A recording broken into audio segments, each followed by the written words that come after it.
All right, what's up guys? My name is Zach and today I'm driving a 2011 Porsche Boxster.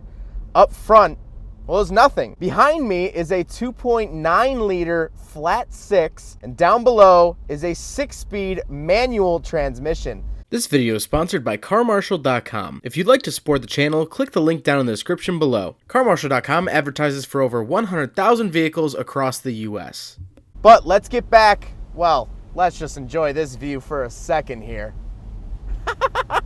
Let's get back to that 2.9 liter flat six. Alright, so before we go any further talking about the engine, you might notice that I don't actually have any footage of the engine. There's no way to know what it looks like.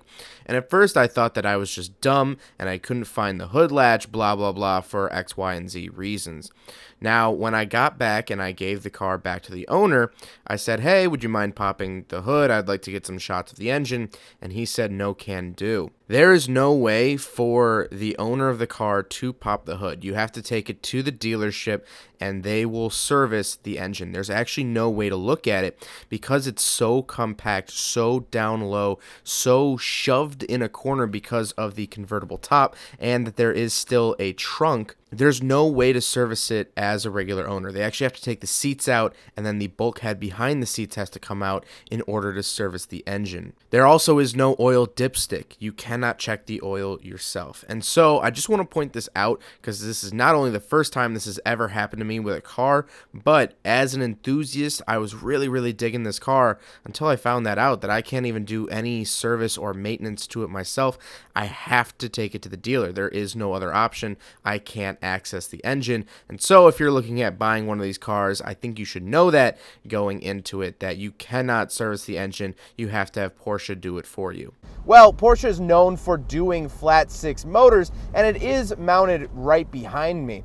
Now, this is not the S, this is technically a base model, but don't get those thoughts of normal base models stuck in your head. This is very much not your average base model vehicle, but it does have the 2.9. The higher trim level actually had a larger flat six, I believe a 3.2, but man, is this engaging, it's fun, and actually I think this is the first flat six I've reviewed, so it's a beautiful day out. Let's give it a little bit of throttle.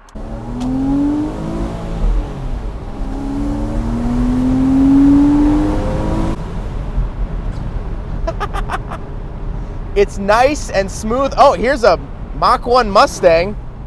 It's nice and smooth, it's beautiful, it sounds great, and what I love about it is the fact that it is naturally aspirated, and so you don't get turbo noises, but it's all grunt, it's all right there. You don't have to wait for anything to spool up, you don't have to have any lag. It's just all right there. It's very solid, and it's just such a great sounding motor. It's not loud though, and so people may think, oh, it doesn't sound that good, it's not loud. It doesn't have to be loud to sound good. It has good harmonics, and it's so smooth, yet it's so aggressive. It's this weird middle ground.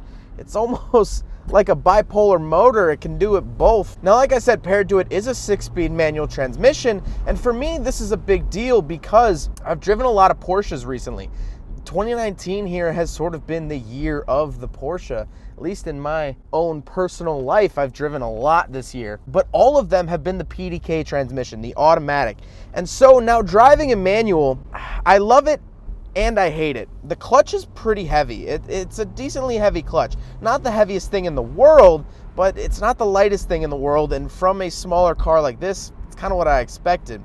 And that being said, the shifter throw, I don't really like. It sort of feels like the shifter's in a jar of peanut butter almost. It's like, it's a little bit gummy, I guess. It doesn't really click. It's not like click, click, click. It's like, nyeh, nyeh, nyeh. But the reason I love it is because of that engine. I'm actually shifting a flat six. And that's just something special. That's something not everyone can say that they've done. Last but not least, of course, the Boxster is rear-wheel drive. So let's talk about the interior. Well, in front of me, I have 3 physical gauges. In the center is my center-mounted tachometer. Porsche is really good about doing this, and I absolutely love that. I think every sports car should have a center-mounted tachometer. It just makes it feel so sporty. And the Macan I just drove a couple days ago had the exact same sort of setup, and I really like that. To the left, I do have my speedometer. It goes all the way up to 175, which is really exciting. And then on the right, I have my coolant temperature and my fuel, which is really interesting because it's 4 out of 4, 2 out of 4, or 0. Sort of an interesting way of labeling the fuel. On the steering wheel, I actually don't have any buttons, but I do have the Porsche badge, and I absolutely love that. It definitely makes me feel special, and I've just always held Porsche to this high standard, and this kind of reinforces that. This makes me feel special. To the left, I do have my window switches, but they're sort of on the door, like flat. It's weird. They're not angled towards the driver in any respect or any idea of the word, which is interesting. I do have my power mirrors, which are way up on the door, up near the actual mirror itself. And then I have a Bose speaker in the door as well. Coming into the center, I do have 2 air vents as well as my hazard switches. And then we do have a sort of primitive touch screen. It's for my navigation, audio options, stuff like that. And then down below, I do have very bare bones, very basic climate controls, stuff like that. It's not very exciting. It's not super extreme. It's not interesting at all. It has a decent radio, and it has decent climate controls. But down below the climate controls, we do have one interesting button, which is for the rear spoiler. You can actually activate it yourself, or it comes up over 70 miles an hour. The rear spoiler will lift itself up. And I really like that. I think that that's just, it's really, really neat that the car even has active aero. Then we come down to the shifter. I think the shifter looks great. It definitely looks proper where it is. And I think that that is something that a lot of people don't really think about, is that the shifter actually does feel like it belongs there. Some cars, the shifter looks really out of place, and that can't be said about this. Then we gotta talk about the seats. The seats are nice and comfortable. They grab you, but they're not super aggressive. They're a good, daily drivable, enjoyable seat. Oh, but come on, it's autumn in Chicagoland. It's just, it's beautiful. This is a beautiful experience. This is like a symphony finally coming together when they all get that right note. The weather is right. I'm in the right car. I do like that the Porsche logo is actually embroidered on the actual seat itself.